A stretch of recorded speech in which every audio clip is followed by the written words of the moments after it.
Hey there, everyone. Happy Monday, February 24th, and welcome to Chart This with Dave Keller. I'm your host, Dave Keller, coming to you from an actually quite windy and rainy Redmond, Washington. And apologize ahead of time. We did lose power briefly last night for a couple hours. Wind is not super common around here. Rain definitely is, but it's more of a light rain. We have heavy rain and heavy winds.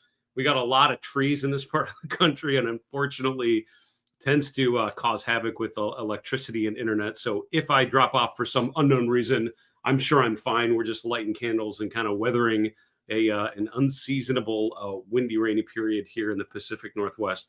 Hope you guys are all doing well and weathering the storm that it seems to be building in the markets here as best as you can. Someone mentioned in the comments section just as we were going live, lines in the sand breaking, it seems, and I would not disagree.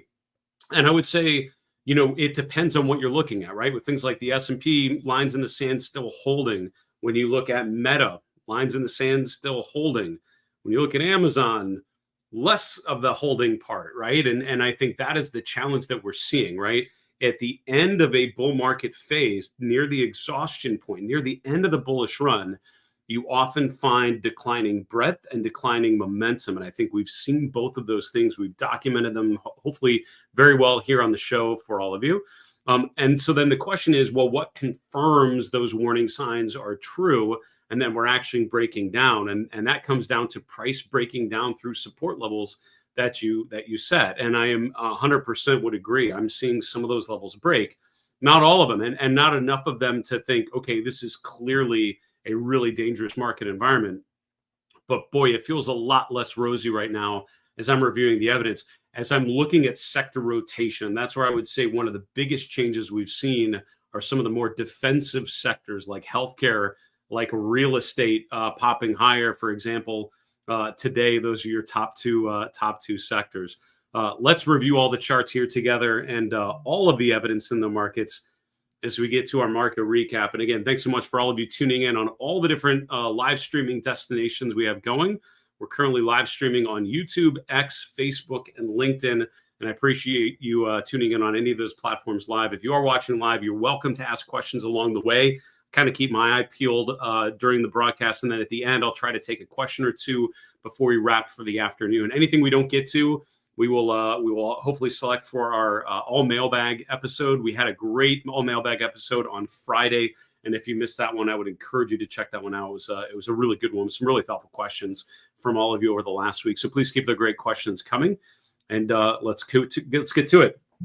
So this is another one of those growth underwhelming value kind of days with the NASDAQ down 1.2%. The Dow actually finished slightly higher. Earlier in the day, it was actually up quite a bit relative to the rest of the major equity averages, but from around 2 p.m. to 4 p.m. Eastern, sort of a bit of a free fall. In the last half hour, you see an acceleration to the downside. So another one of those kind of warning signs. Again, I think at the end of the day, it's all about price. It's all about price holding or not holding key levels that you define. I would argue that is the most important thing you can do. Measure trend, measure momentum, measure changes in trend. That is number one. But we can also look at other things to sort of draw more anecdotal evidence about what kind of environment that we're in. And I would say the market selling off in the last half hour of trading is usually not a great sign, because if institutions are starting to buy in on weakness, you'd probably see that most commonly reflected in the last half hour of trading, last hour of trading, kind of 3 to 4 p.m., because that's when a lot of institutions wait till the end of the day to sort of put in larger orders to minimize the impact on the markets. You're not seeing that. You're actually seeing an acceleration to the downside on a day like today. So, again, just one bullet point among many starting to paint a more cautious picture, I would say, for risk assets here as we wrap this month of February this week. What else is on here? The VIX pushing higher yet again, still below 20, which is kind of our basic cutoff for a high volatility environment. We finished today just below 19. So we're sort of at the higher levels we've been in so far in 2025, still relatively low if you look at major aggressive sell-offs in market history. So I would say that's certainly something to think about. Until the VIX pushes above 20, until the MOVE index starts to pop higher, the volatility remains low. I've talked to a number of people that would echo what some of you may be thinking, which is, how's the VIX so low when things feel so uncertain? And it's a very, very valid point of view. I have mentioned, the way I've described this to people is, even though the VIX remains relatively low, I feel like the emotional VIX for investors remains somewhat elevated. We'll see if those things come into closer alignment here in the days and weeks to come. Bonds continuing to sell off. I did grab a chart of the TLT just to talk about this. We've been talking about sort of a channel, a downtrend channel in bond prices, an uptrend channel in bond yields. I would say in the last week, we're starting to see a bit of a change to that general thesis. You're seeing the TLT, sort of break out of its downtrend channel as bond prices improve. You're seeing interest rates break below trendline support. When you look at $ TNX, which is the 10-year yield on stock charts, 10-year yield finished today just below 4.4%. The long bond yield is right around 4.65. That's down from where we were earlier in the last couple months for sure. Kind of mixed results when you look at the commodity space. Gold continues to be a positive outlier, and again, what I generally like about gold, besides the fact that the prices have generally been going higher, is the fact that it tends to have a low correlation to stocks. And today's another one of those days where you sort of see that. It just has a very different, set of movements. And I guess the way I would say is a differentiated return profile is what we would say, or a low correlation, not an inverse correlation, meaning when stocks go up, gold goes down. When gold goes up, stocks go down. But a low correlation means a low relationship, meaning it's a little more fluid. And that is how I've learned to create a successful portfolio, is find low correlation things to help you diversify. And so gold continuing to get it done, by far outpacing the major equity averages so far in 2025 for sure. If you look outside of gold, though, kind of mixed results, right? Crude oil up, natural gas down, everything else kind of mixed around in a bowl here. Looking at the cryptocurrency space, it's not great, right? Bitcoin continuing to fail to get above 100,000 over the weekend. Looked like it might make a run for 100,000, but as I'm reviewing the charts today, Bitcoin and other major cryptocurrencies selling off through the course of the equity trading session today, currently trading just below 94,000. That's down about 2.7% from yesterday's close. Ethereum price is down about 8.4%. We're currently below 2,600. You can say all 10 of the top coins tracked on the stock charts platform, all in the red today. All right, let's look at the sector rotation here, and we can see today about a coin flip, right? I mean, you have energy flat for the day. You have 5 sectors higher, 5 sectors lower, energy in the middle. It was really sort of a mixed day overall. At the top of the list, you have healthcare up 0.8%. And it's interesting when you look at what charts are kind of starting to work, particularly in sectors that have not been working for a while. I'm finding a lot of things in healthcare. I think I grabbed Baxter earlier. It's a medical supply company you're probably familiar with. I don't know if I grabbed any other healthcare stocks, but certainly when I'm looking for stock, charts that are starting to improve, when some of those leading growth names are struggling, I'm finding more and more healthcare represented on that list for what it's worth. Real estate and financials, number 2 and number 3, both up about 0.4 to 0.5%.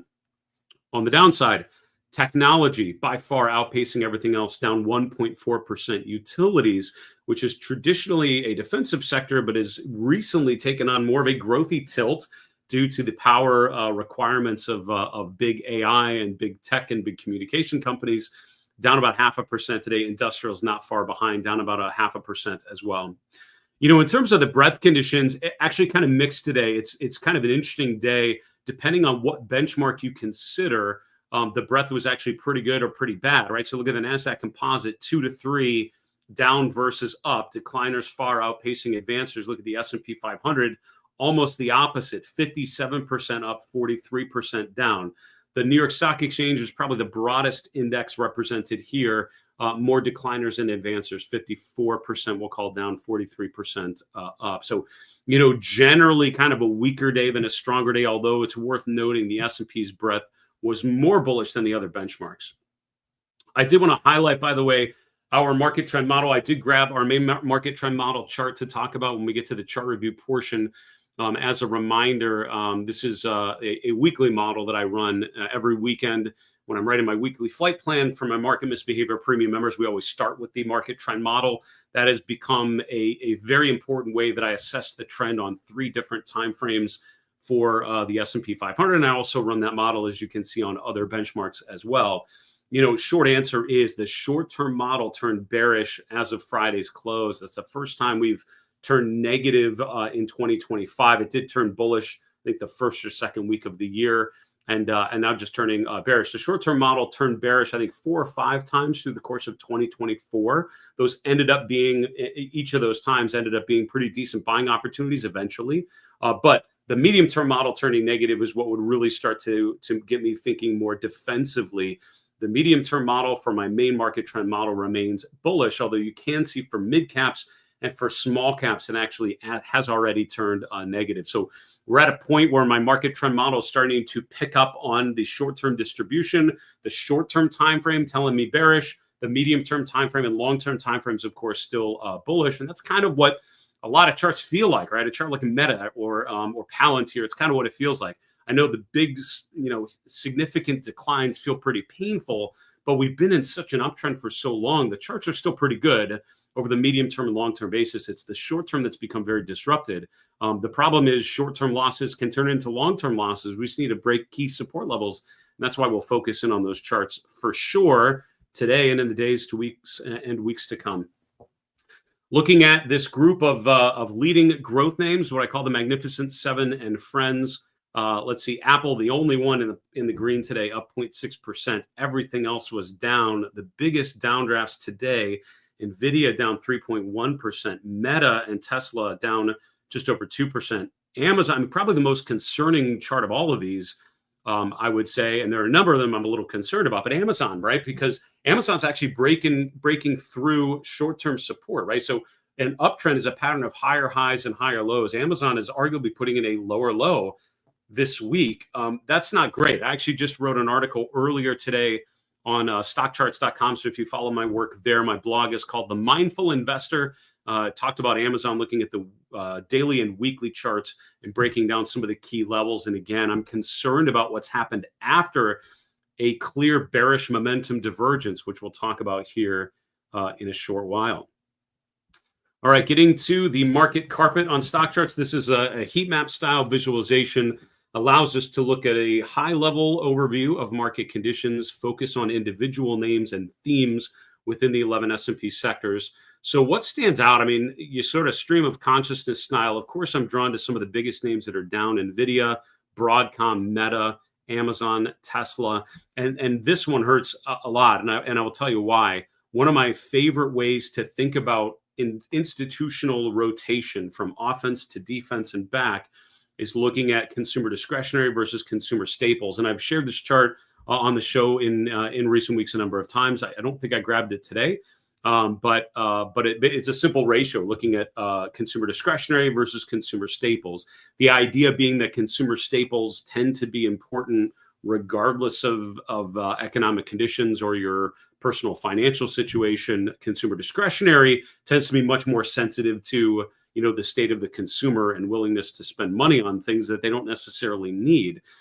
So when I'm seeing Amazon and Tesla down quite a bit, Home Depot, which is the third biggest one, reports earnings this week, down also, that probably tells me we're seeing further deterioration in that ratio of offense versus defense. And that's one of my favorite ways of recognizing a shift from optimism to pessimism, because flows are going from things you want to things you need. And we're arguably very much seeing that right about now, because outside of Walmart, which is certainly affected by lowering guidance, which occurred last week, Thursday and Friday last week, quite a drop and more deterioration today, although not as painful. Coke down as it's testing previous highs from third, fourth quarter of last year. The rest of the consumer staples space not looking too bad, particularly when you look at some of the other sectors that were a lot rougher. Other things I would mention, I mean, look at the healthcare sector, right? Besides Moderna, which is down about 4.5% today, and arguably has been, one of the worst charts you can find, not just in healthcare, but in the S&P. I mean, just a clear deterioration over quite some time. The rest of healthcare, pretty good today. Now, the problem is a lot of these names like Merck or Zoetis or others are coming off of very beaten down levels, right? Pfizer is attempting to break out a little bit, but we're down quite a bit from all-time highs summer of last year, right? So this is a sector that has arguably not participated in the strength of 2024. So those names are doing really well. The sector at the top of the leaderboard today, but these are, from a technical perspective, much less attractive names on the medium term and long term. But that's where I'm seeing some short-term rotations and certainly something to keep an eye on. As always, defensive sectors outside of staples like real estate and utilities are important to watch. Not a huge update for those sectors, but certainly not down to the degree that we see elsewhere. And the other thing would just be the bright red in the technology sector in the upper left certainly stands out. I mean, if you look at the 11 S&P sectors, and I ask you to say focus on where you see kind of the most concentration of little red boxes, you're probably glancing to the upper left corner and focusing on technology. Outside of NVIDIA and Broadcom, Arista, Lam Research, Micron, Qualcomm, AMD, Western Dig, all of those were down quite a bit. And the problem is Western Digital is one of those charts that's actually trying to improve and sort of reinitiate that uptrend phase. A day like today tells you it's certainly not happening. So quite kind of a mixed results here, I would say, overall. But again, I'm struck by some of the green that we're seeing in defensive sectors like healthcare, like staples, and others, as we've mentioned many times. We are going to get to the chart review portion. As a reminder, I am doing a webcast this week, coming up Wednesday, February 26, 1 p.m. Eastern, 10 a.m. Pacific. I'll be doing a session called Finding Value, the Great Rotation of 2025, all the things we just talked about the rotation from offense to defense, from growth to value, maybe from large to small. We'll talk about all the different ways we can visualize that rotation. We'll talk about some of the particular takeaways and what would help us understand and confirm that there's more defensive rotation and what that might mean. There's no doubt that we're seeing weakness in some of those previous leadership names. Where are the assets rotating to? Let's look at the charts together and make that assessment. You can sign up for that free event coming up this Wednesday, the 26th. 1 p.m. Eastern. You can sign up on my website, marketmisbehavior.com/value, or scan the QR code found on the bottom right corner of your screen. I would look forward to having you there. Make sure you sign up, and you'll get all the information for the event coming up on Wednesday. And if you can't make it live, just sign up for the event, and I'll make sure I send you the replay as soon as it is ready to go. All right, what happened today, and what does that mean for the daily chart of the S&P? I would describe the current market environment as bending but not broken, I guess is the general sort of trite phrase I would use to describe what we're seeing in the markets right now. It's bent in that we, touched 6150 less than a week ago. It is bending in the fact that we are pulling back off of those levels in a pretty significant way. Again, the challenge that we've seen in the market so far in 2025, and certainly I feel like, today after this weekend, yet again, sort of this uncertainty about tariffs, uncertainty about policy decisions, about what's happening with federal government agencies in the U.S. I'm not saying necessarily any of those things are good or bad. I'm just saying the market generally does not like uncertainty. It tends to like stability and certainty. And if there's two ways I would not describe this current market, is certain and stable, right? This is an unstable, uncertain sort of setup. Headlines seem to be coming at a flurried pace with unknown potential impact. But the market generally takes the news like what we've seen recently negative. Even if some of those things may end up being very pro-business, may actually be good for a lot of these companies in the short term, it's certainly suggesting weighing on the consumer, and certainly just, it's an uncertain outcome. I think that's most challenging for investors. So today we're continuing to follow through, and I think that's part of that late stage sell-off that we saw going into the close. Having said that, from a technical perspective, today's close does push us below the 50-day moving average.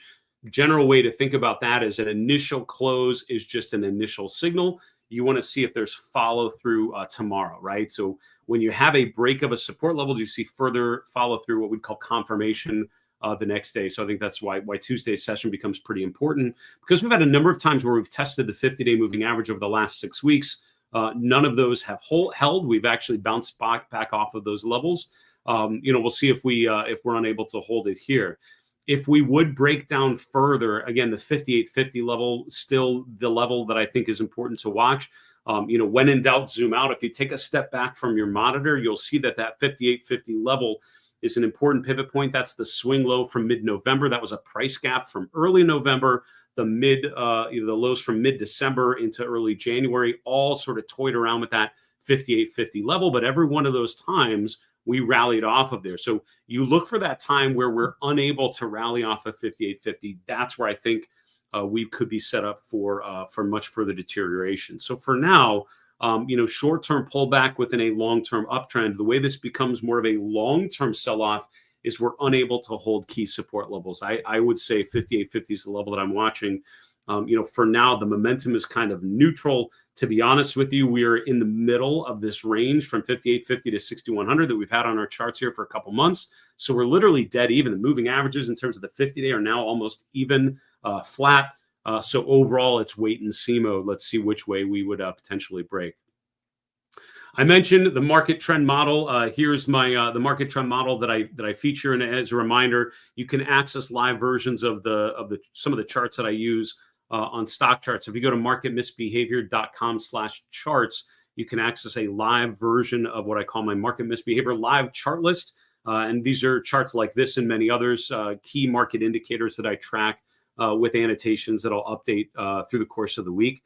But the short-term model as of Friday's close turned negative. That's the first sell signal we've had on the short-term model since early December. And if you look at the market pullbacks in December of last year, in August of last year, and April of last year, all of those were marked by the short-term model going below the zero level. That tells you we're in a bit of a period of distribution. It's worth noting the medium-term model remained bullish in each of those previous instances. It was all about whether, the difference between a short-term pullback and more of a long-term deterioration. So in this kind of environment, when the short-term model goes negative, I'm immediately thinking, all right, we're at least in some sort of pullback corrective move. The way that I would start to qualify and say, all right, this is something more significant where I really need to start thinking more defensive in terms of positioning and risk appetite would be the medium-term model turning bearish. And that's actually been bullish since early November of 2023. That's how long it's just sort of been, long and strong, stay initiated. So a sell signal on the medium-term model, I would take as a pretty big sign that things are starting to get worse than I might want. I mentioned the rotation from offense to defense. I think on Thursday's show of last week, or maybe on Friday, we showed our offense to defense chart, looking at consumer discretionary versus consumer staples. This is another chart from my chart list that I mentioned earlier, looking at the relative performance of defensive sectors. I have 3 charts in that list which focus on sector rotation, probably 4, I guess, but the 3 really think about the 3 buckets of stocks. One are the growth sectors: technology, communication services, consumer discretionary. Second would be kind of the traditional value or cyclical sectors: energy, financials, industrials, and materials. And then the third chart would be this one, which is looking at defensive sectors: healthcare, utilities, consumer staples, and real estate. Now, this chart in particular is all based on the relative performance. So each one of these is looking at the sector spider ETF versus the S&P 500. So if the line is going up, that sector's outperforming. If the line is going down, that sector's underperforming. You can see in Q4 of last year, all 4 of these sectors were clearly underperforming the S&P 500. This is a growth-led, bull market phase in Q4. The Magnificent Seven doing quite well. Defensive sectors not doing well. That was a long and strong ride market strength through year end. But look at what's happened to these data series in the first, month and a half to 2 months of the year. All 4 of these, as of last Friday and now continuing today, are starting to outperform, right? So if you look at the last 4 to 6 weeks, every one of these has done better than the S&P 500. Now, it's still early days. It's not like we're seeing a huge run of relative performance where you say, wow, how did you miss this? I think it's still kind of early on potentially in this theme, but the bear scenario for the S&P 500, I would say a break below 58.50 almost certainly includes these relative performance metrics continuing to trend higher, because the more that the market sells off, the more institutions want to get more defensive. That rotation away from offense into defense tends to put further pressure on prices, which tends to lower the benchmarks further. And we have this kind of feedback loop where deterioration tends to lead to further deterioration. But the relative performance of these defensive sectors really starting to turn higher in the month of February in the way that we haven't really seen since July, August of last year, which is the last real significant drawdown for the S&P 500 and for the NASDAQ. I mentioned bond prices, arguably a bit of a change of character here. I often throw that phrase around when a chart has looked a certain way and starts to look different. We've been talking about the long-term thesis of higher rates, particularly looking at the 10-year Treasury yield. And while I would still say as a long-term theme, that still makes a ton of sense to me, I would say in the short term, we're seeing movement against that theme. We've been labeling this downtrend in bond prices as a downtrend channel of lower highs coming off of that September peak to the lower peak in December and the lower peak in early February, sort of looking at a parallel channel with some of the lows here in early November and early January. We bounced up to the upper end of that channel and have pulled back a little bit, but in the last week, we're now starting to break out.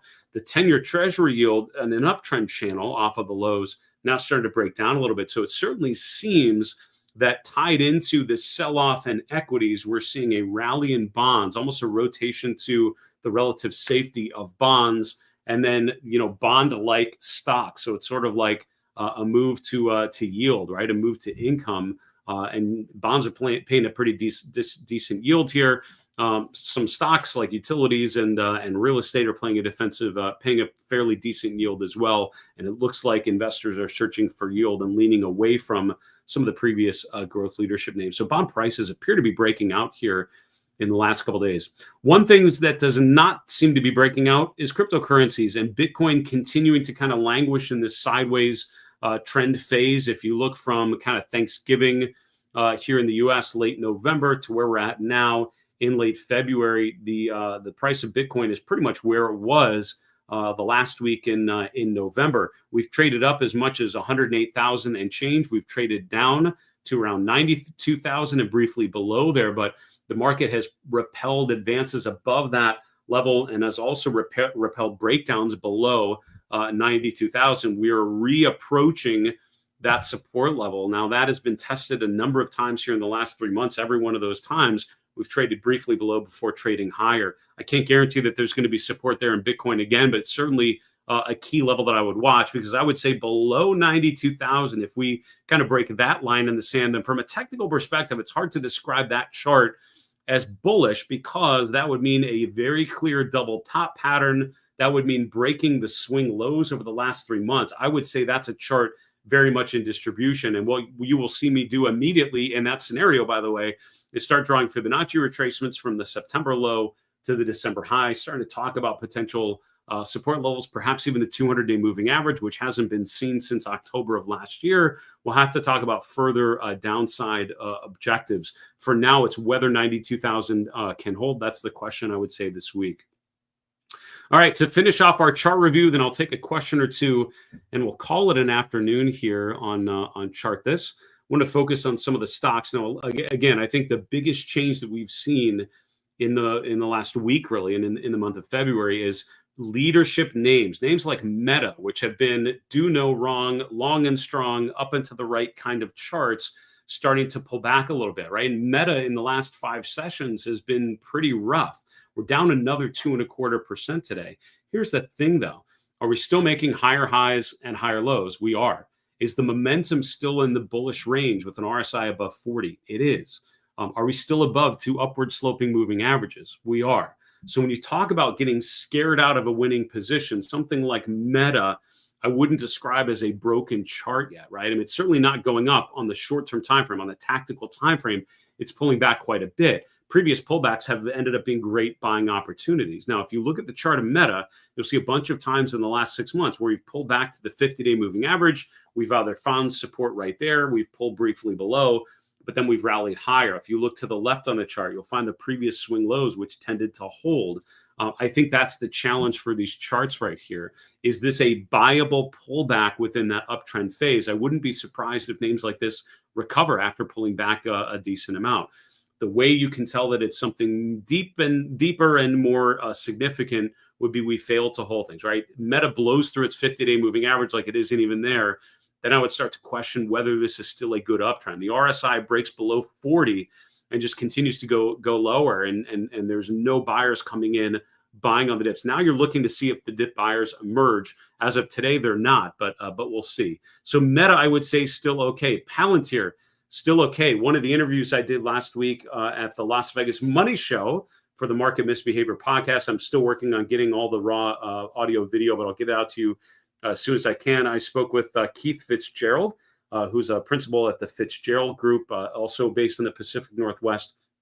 Keith's been a long time market commentator. We talked about Palantir and other leading names. Now, granted, the bulk of the sell-off happened after I was talking with Keith, but while we were there, it was sort of just the long-term story of these names, and remembering that the long-term thesis for AI, for the growth in technology, for all of these things is a long-term story, and there are going to be short-term pullbacks. And in his assessment, generally speaking, pullbacks in these names are very viable. And again, we'll see what happens as we get more and more evidence on it. But arguably, the thing that's more surprising is that we haven't had significant pullbacks in these names to date. So I would say at this point, while they're down quite a bit, and again, this bar doesn't look like much, it's another 10.5%.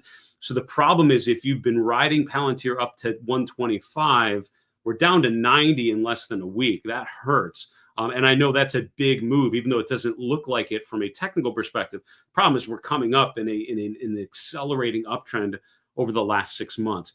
This is another thing that I would say is if you're overexposed to Palantir now, and these big 10% drop days are hurting, that probably means you've allowed your position in Palantir to become way too big during this phase, right? What pros do is, when your stock starts to accelerate, when you start to log some serious gains, you start to trim those positions a little bit, even though you still want to keep the trade on. You just don't want it to become your entire portfolio, because all of a sudden you have a one stock portfolio, and the day Palantir is down 10%, your whole portfolio feels like it's getting crushed, even though it might just be an overexposure to a particular name. So don't forget, on charts that are having big growth phases like NVIDIA, like Meta, like Palantir, earlier on, as they're going up, as you're really starting to experience some paper gains, that's when you probably want to start to trim a little bit, just to lock in some of those gains and at least minimize the huge overweight you're probably having. I think that's an issue a lot of investors are dealing with right now. But same as with Meta, I mean, the general trend here is still quite positive. We're still making higher highs and higher lows. The problem is we just have a lot of room for that to continue. Walmart, another one. Again, my cup runneth over of things that looked really good about a week ago, and now all of a sudden are starting to rotate lower. But again, not a big surprise, though, I would say, given the run that we had. Now, the problem with Walmart, this was last Thursday, we gapped lower, gapped below $100 a share. Walmart lowering guidance for 2025, really starting to, I think, add some fuel to the the narrative that maybe we've been a little too optimistic about consumers, and Friday's consumer confidence numbers certainly didn't seem to help with that coming in a lot lower than expected. Friday, Walmart selling off even more. Today, although we traded a little bit higher at points in the day, trading down a little bit, almost got down to around $92 a share. We ended up down about 1.2%. What concerns me now is we're below the 50-day moving average, which is often a good initial kind of litmus test, right? Are we still above an ascending 50-day? Then things aren't that bad. Are we not? Then we need to start thinking a little more deeply about what this might mean. For me, the line in the sand here is $90. That's the low from mid-December to mid-January. If we hold that, it's still okay. If not, I think that's pretty dangerous. I don't like the fact that we've broken the 50-day. I don't like the fact that the RSI is pushing below 40. Those things kind of tell me that all of a sudden we're in a different environment than we've been in since the beginning of 2024. I mentioned writing an article about Amazon on stock charts. I would encourage you to check it there. It's a free article on the in the articles section of the stock charts website. But what we talked about is basically the bearish divergence, which we've talked about here, similar to our previous chart of Walmart. It broke down through the 50-day moving average. What's the problem here is it actually did break below that January swing low. So today, closing below the January low, I would say that means in the short term, this chart is now at least in a distribution phase to some degree. We're making new highs on weaker momentum. That's not great. We're now making lower lows. The momentum is now down in the bearish range. We're clearly starting to underperform. I think this is a chart more in a bearish rotation now. And at this point, I don't own Amazon, but if I did, I would be lightening up and just sort of taking some off the table because of the risk of further deterioration. Berkshire Hathaway, what is going up? If some of these previous leadership names are struggling, some financials, it's some healthcare, it's a mix of a different bunch of different things. Berkshire, however, given all the debates about Buffett and does he still have it and what is he doing with his cash positions and all of that, the chart's still going up. Berkshire making a new all-time high today, touching $500 a share, and on the B shares is what we're charting here.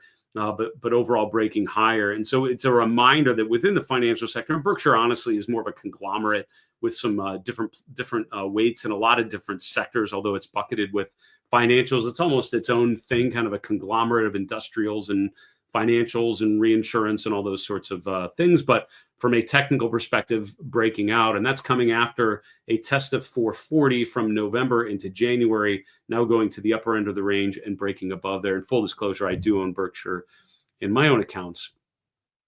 Nike, I would say two other things that are in that starting to work bucket. Nike, right? And this is another thing that I'm noting. Some of the charts that are appearing on the new, on the best names in the S&P on a day like today, it's names that I've been thinking of as very bearish charts for quite some time. Nike has been in a primary downtrend for pretty much all of 2024, arguably. It's been below a downward sloping 200-day moving average since a downside gap in December of 2023. That it appears to be changing as of today. Today we close above the 200-day for the first time since February of 2024. So it's been about a year ago. As always, when you see a break of the moving average, what you want to avoid is this, which is closing above the 200-day, and then that's kind of it. So we want to look for follow through. We want to see further accumulation signs after that close above the 200-day. Remains to be seen. But this is after Nike making arguably a very clear double bottom pattern around $70 a share from mid-24 and now early 25.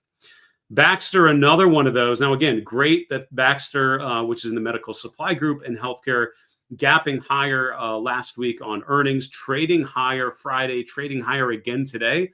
One of the best performing stocks in the S&P 500, closing above the 200-day moving average for the first time since October. That's all good. The momentum arguably very clearly in a bullish range. That's good too. We're still way below trendline resistance though. And so again, a lot of these names are seeing nice counter trend moves off of the lows, but still not in a primary uptrend by my classic definitions, which would be breaking above trendline resistance, above two upward sloping moving averages, making higher highs and higher lows. You're seeing some of those, but not quite there. All right, final one. This is just a thinker. I was looking at some of the healthcare names that are seeing bounces here. I started, looking at some weekly charts just to try to get a better perspective. I'm looking at a weekly chart of United Health Group, and I realized where we're at over the last couple of weeks lines up really well with the most significant support level going back over the last couple of years. Look at that $450 level, which is where I have a horizontal blue line. That was first really established in the first quarter of 2022. Then you can see in June of that year, then again mid-23, early 24, and then over the last 2 weeks, we were finding support at that same time. I can't guarantee that we're going to bounce off of 450 the same way that we have in the last couple of years, but I will tell you there are indicators to help you try to confirm that that's exactly what's happening. I'm showing the weekly PPO at the bottom, just to note that when you have something that's been going down a lot of times I like to look at the weekly chart and wait for a weekly PPO buy signal. Weekly MACD is very, very similar. While it won't anticipate a bottom, most likely, it usually waits until you see a bit of an upside reversal, especially when you have something testing support. You don't want to be too aggressive and take an early position in case you're wrong. Waiting for some sort of buy signal, which we're not seeing yet, can often be an interesting way to think about it. But I think the weekly chart of United Healthcare could be an interesting one to watch going forward. Boy, a ton of questions in here, and I appreciate all of those questions. Let me try to take a question or two. Ooh, let's see. Stephen, thank you so much for watching on YouTube. You've talked so many times about owning good charts and not owning bad charts. I appreciate that message has gotten across, by the way. I love to repeat simple things that I hope people keep in their mind, and that is a good one, I would argue. If you owned a chart that was great, moving to a good chart, to a marginal chart, to bad, when would you sell and how much? That arguably, and thank you, Steve, for the question. That's the game, to be honest with you, right? And I would say there are some markets when it's very clear, right? A Meta, just to pick a random name that's been in an uptrend, right? Meta, right about November, December of last year, I think a very clear bullish phase, right? Warner Brothers Discovery, when it's absolutely accelerating to the downside in this period, a clear bearish chart.